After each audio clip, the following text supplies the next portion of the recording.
তাদের সামাজিক কাজ সব জাহেলিয়াতে পরিপূর্ণ, তাদের সামাজিক কাজ জাহেলিয়াতে পরিপূর্ণ। অনেকদিন আগে থেকেই জাহেলিয়াত শুরু হয়েছে ভারত, বাংলাদেশ, পাকিস্তানের মাটিতে।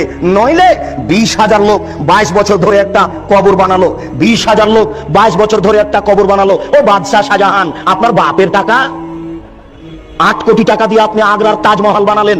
সেই কালে 8 কোটি টাকা দিয়ে সারা বাংলাদেশ, ভারত, পাকিস্তানের প্রত্যেকটা জেলাতে একটা ইসলামী বিশ্ববিদ্যালয় করা যেত। টাকা কার? কে জবাব দিবে? লালন শাহ নামে সেতু হলো কেন? কুষ্টিয়ার পাকশি সেতু হবে, আমার টাকাও সেখানে আছে।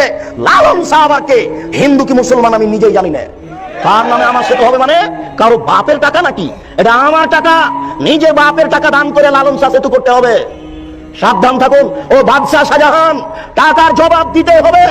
স্ত্রী মারা গেছে, কবর দিয়ে রেখে আসেন বেটা। 8 কোটি টাকা দিয়ে স্ত্রীর কবর বানান মানে 20,000 লোক 22 বছর কাজ করে। কি দেখাতে চাচ্ছেন আপনি?